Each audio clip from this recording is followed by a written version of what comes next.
The smell of burnt flesh still clung to her skin. It was not only from this morning, but from nights before, when the iron had kissed her body again and again. Some wounds were raw and blistered. Others had already turned dark, cracked, and scarred. Every mark told a story, each one carved by the same hands that once held her with promises of forever. Eliza hung against the post inside the forge. Her wrists bound so tight the ropes had cut the skin open. Her swollen belly pressed forward as if begging for air. But the heat from the furnace wrapped around her like a suffocating blanket. Her breath came and gasped, her head drooping, strands of hair sticking to the sweat on her cheeks. Her body was a battlefield of old pain and fresh cruelty. Every time she shifted, the burns on her thighs screamed, and the bruises on her arms whispered of nights when fists had fallen harder than the hammer on the anvil. The forge roared, iron glowing bright red in the flames. The tools of work had become weapons of torment.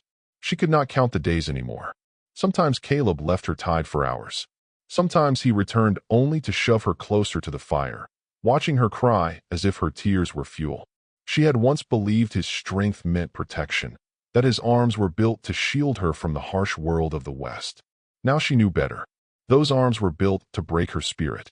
Her lips cracked as she whispered to the silence, "It hurts inside, too." The words were not only about her body, but about her soul, bruised and burned beyond what anyone should endure. She closed her eyes, whispering to the child inside her, "Please, just hold on. Please don't leave me too." The door creaked open. Heavy footsteps echoed on the dirt. Her heart stopped. Was he back already? But the figure who stepped into the forge was not Caleb. It was a tall rancher, worn boots dusty from the trail, a red scarf knotted at his neck. Jed had come only to buy a set of horseshoes, and he had no idea that behind the smoke of the forge, behind the heat of the fire, there was a nightmare bound to a post. Jed froze in the doorway. At first, he thought his eyes were playing tricks, but then Eliza lifted her head, her eyes glassy with tears, her voice trembling like a dying flame. It hurt inside, too. "Please save my baby. If I stay here, I will lose it." The words cut through him sharper than any blade. He had seen storms destroy ranches, seen men fall in duels, but never had he seen suffering like this. Every scar on her body shouted louder than her voice. This was not the sight of a woman who had simply fallen on hard times. This was torture, deliberate and merciless. Jed stepped forward, the crunch of his boots echoing in the silence. He reached for the ropes, his hands shaking as he saw the deep grooves in her wrists, the fresh blood staining the fibers. He cut them loose, and Eliza collapsed into his arms, too weak to stand. Her weight was nothing compared to the burden of what he had just witnessed. He carried her out of the forge, away from the suffocating heat, into the open air, where the sunlight still shone. The wind touched her skin, and for the first time in days, maybe weeks, she breathed something other than smoke and fear. Jed looked back at the forge, its flames still alive, its fire still hungry. What kind of man could leave his wife to burn like that? And what would happen when that man returned? Jed laid her gently on the wooden bench inside an abandoned shed not far from the forge. The sun slipped through the cracks of the wall, warm light falling across her face. For the first time in hours, maybe days, Eliza was breathing air that was not poisoned with smoke. He gave her a small flask of water. She drank with trembling hands, spilling drops down her chin, then pressed her palm to her belly, as if to calm the child within. Jed waited in silence. He was not a man who asked too many questions. The West had taught him that sometimes answers came only when a soul was ready to speak. After a long pause, she whispered, "I used to work at the saloon. In town." Her voice cracked, not from shame, but from the weight of memory. "Caleb never trusted me. Every man who looked my way became a reason for him to strike me. People in town started talking, too, and those whispers cut just as deep as his fists." Jed said nothing. He just nodded, his eyes steady, letting her know he was listening. "I ran away once," her eyes filled with tears again. "I thought I could escape. I thought I could start over, but I had nowhere to go. After a few weeks, I came back, and by then, he was already convinced it. He said I had been with another man, that the child inside me was not his. From that day on, he made me pay for a sin I never committed." The words hung heavy in the air. Jed felt his jaw tighten. He had seen cruelty before, but this was something else. This was a husband turning love into punishment. A blacksmith who no longer shaped iron, but tried to shape fear into the life of his own wife. Eliza's hands shook as she touched her burns. "These scars," she said softly, "they are not accidents." He held me near the fire. He pressed the iron close just to watch me flinch. "And when I cried," he said, "I deserved it." Jed clenched his fist, forcing himself to stay calm. A man who had lived 50 years on the frontier knew that anger burned fast and faded. But resolve could move mountains. And right now he needed resolve. He looked at her, his voice low and steady. "You are safe now. As long as I'm standing, he will never touch you again." For the first time, she gave him a faint smile, fragile as morning light, breaking through storm clouds. But even as she rested, even as Jed promised protection, the ground outside carried the sound of heavy boots. The blacksmith had returned.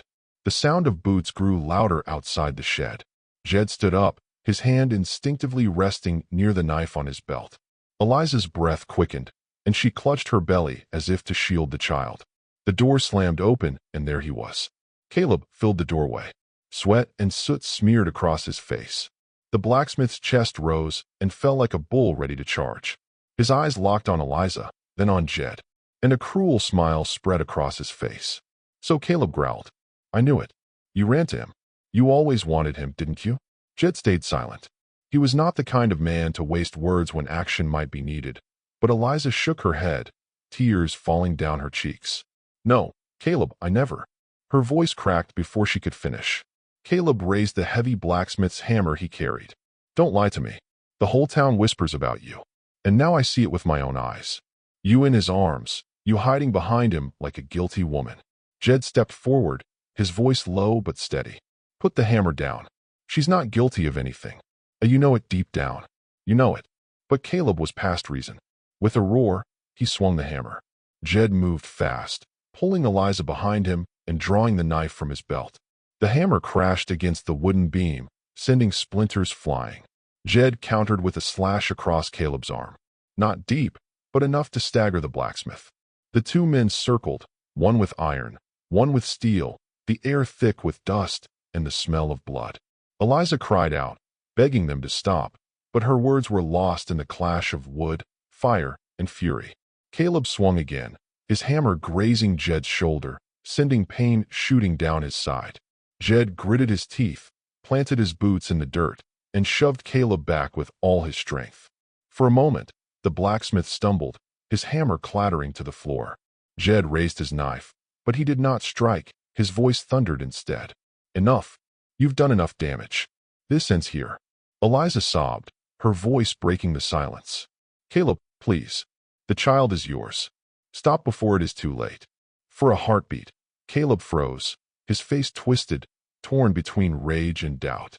But then the sound of hooves thundered outside. The law had arrived. Jed's eyes never left Caleb's as the marshal's voice rang out behind them. "Drop the hammer. Step away." The blacksmith's fate was now in the hands of justice. And for the first time, Jed felt that maybe, just maybe, Eliza would be safe. "Now, my friend, if you are still with me, take a sip of tea, lean back, and let this story sink in. Tell me what time is it where you are, and where are you listening from? And if you want to keep riding with me through more Wild West stories, and hit that subscribe button so you never miss the next chapter." The fight shook the walls of the old shed. Jed's knife flashed. Caleb's hammer swung, and the sound of iron striking would echoed across the field. Dust filled the air, and Eliza cried out, begging them to stop, her voice breaking like glass. Then from outside came the sound of boots. The door swung open, and a deep voice cut through the chaos. "Enough. Put it down." It was Sheriff Morgan, a man who had ridden these roads longer than most had been alive. He had been on patrol, passing the edge of the property when he heard the clash of steel and the cries of a woman. Now he stood in the doorway, hand resting on his revolver, eyes cold as stone.